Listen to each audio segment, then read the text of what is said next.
வணக்கம். ஆகாஷ்வாணி புதுச்சேரி செய்திச் சுருக்கம் வாசிப்பவர் வீரமணி.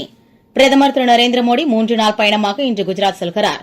இன்று மாலை சோம்நாத்தில் சோம்நாத் கௌரவ திருவிழாவின் ஒரு பகுதியாக நடைபெற்று வரும் அகண்ட ஓங்கார ஜபத்தில் பங்கேற்க உள்ளார். சோமநாதர் ஆலயத்தை பாதுகாப்பதற்காக உயிர் தியாகம் செய்தவர்களுக்கு அஞ்சலி செலுத்தும் வகையில் நாளை நடைபெறவுள்ள சூரிய யாத்திரையில் பிரதமர் கலந்து கொள்கிறார். பிரதமர் திரு நரேந்திர மோடி நாளை மறுநாள் அகமதாபாத்தில் ஜெர்மனி சான்சலர் திரு ஃபெடரிக் மெர்ஸை சந்திக்க இருக்கிறார்.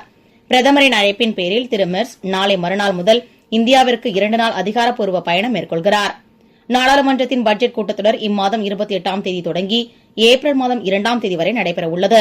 பட்ஜெட் கூட்டத்தொடரின் முதலாவது கட்டம் பிப்ரவரி 13ஆம் தேதி நிறைவடையும் என்றும் 2வது கட்டம் மார்ச் 9ஆம் தேதி தொடங்கும் என்றும் நாடாளுமன்ற விவகாரங்கள் துறை அமைச்சர் திரு கிரண் ரிஜிஜு சமூக ஊடக பதிவு ஒன்றில் தெரிவித்துள்ளார்.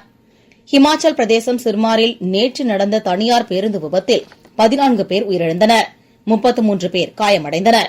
குடியரசுத் தலைவர் திருமதி திரௌபதி முர்மு, துணை குடியரசுத் தலைவர் திரு சி பி ராதாகிருஷ்ணன் மற்றும் பிரதமர் திரு நரேந்திர மோடி ஆகியோர் இத்துயர சம்பவத்திற்கு தங்களது ஆழ்ந்த இரங்கல்களை உயிரிழந்தோர் குடும்பத்திற்கு தெரிவித்துள்ளனர்.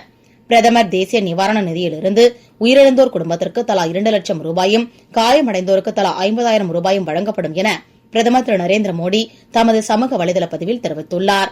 பிரதமரின் சூரியகர் இலவச மின்சார திட்டம் குறித்தும் இத்திட்டத்தின் பலன்கள் குறித்தும் மக்களுக்கு எடுத்துக் கூறும் வகையில் புதுச்சேரியில் இன்று 3 இடங்களில் விழிப்புணர்வு முகாம்களை நடத்த மின்துறை ஏற்பாடு செய்துள்ளது. மலேசியா கோலாலம்பூரில் இன்று நடைபெறவுள்ள மலேசியா ஓபன் சூப்பர் 1000 அரையிறுதிப் போட்டியில் இந்தியாவின் பி வி சிந்து சைனாவின் வாங் ழி ஈயை எதிர்கொள்கிறார். இத்துடன் இந்த செய்திச் சுருக்கம் நிறைவு பெறுகிறது.